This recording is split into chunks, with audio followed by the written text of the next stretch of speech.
All right, today we're diving into a really fascinating 20th century Islamic text called the 14th Word. We're going to see how it uses things we see every day to tackle some of the biggest questions you can possibly imagine. So right off the bat, the text hits us with this huge, fundamental challenge. How can we, with our limited, finite human minds, ever truly wrap our heads around concepts that are, by their very nature, infinite? It's a classic problem, right? And the key it offers to unlock these deep truths is surprisingly simple. It all comes down to the power of comparison. This whole method is what the text calls the key of comparison. It's this really elegant idea of using what we already know, the things that are familiar to us, to get a handle on the profound and the unknown. The actual term the text uses is tamthil, and really, it's just about using an observable, everyday example to clarify a deep, unseen reality. It's like building a bridge from the world we know to the world we're trying to understand. And this isn't just random. The whole process follows this really clear, logical path. First, you start with a complex, abstract question. Second, you go out and find a powerful analogy in the natural world. And then third, boom, that analogy gives you a completely new perspective on the original question. It's simple, but man, is it brilliant. Okay, so that's the theory. But how does this key of comparison actually work in practice? Well, the text applies this key to explore divine power, showing us how we can find these massive cosmic truths hidden in the world all around us. So the first major question is a real mind-bender. How is it possible for every single detail of existence, I mean, every leaf that falls, every atom that moves, to be known, accounted for, and recorded?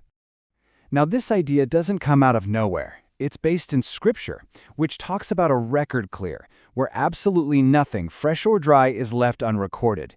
But you have to wonder, what could something like that possibly look like? This is where the text gives us a fantastic comparison. It asks us to just consider a tiny seed. Think about it. That little thing contains the entire life history, the complete blueprint for a giant tree. So the text argues, if a seed can be a record for a tree, is it really that much of a stretch to imagine a record far clear that could hold the principles for all things? This analogy just makes a huge, abstract concept feel totally tangible. Then the text brings up another paradox. How can a single, universal power be infinitely distant and transcendent, and, at the exact same time, be intimately and immediately close to everything? For this one, the text points to the sun. I mean, just think about it for a second. The sun's power affects a huge planet and a tiny speck of dust with the same effortless ease. Its light is everywhere. Nothing can hide from it. And here's the real kicker.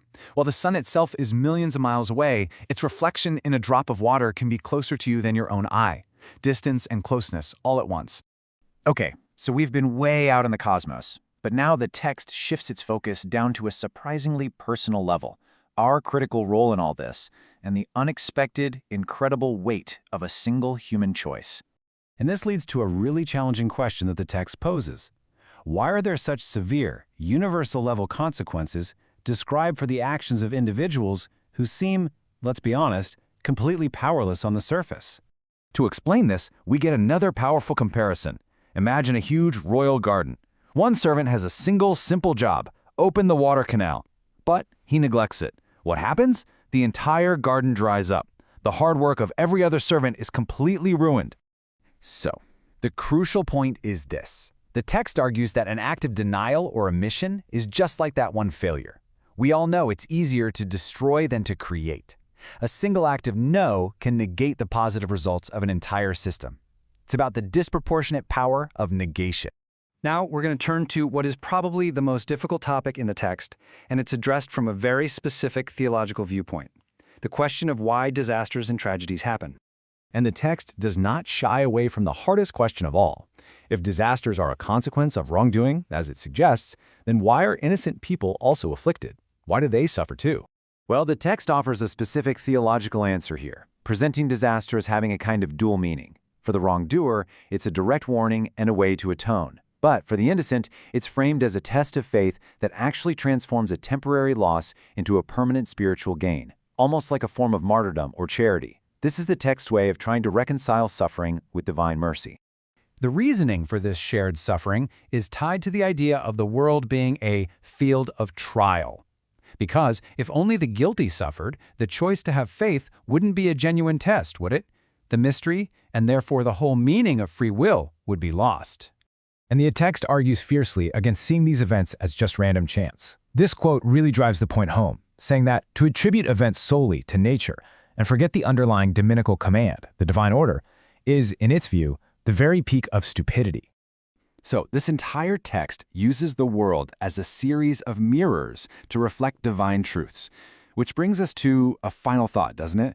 The text uses seeds, the sun, and even disasters as its mirrors. So what about us?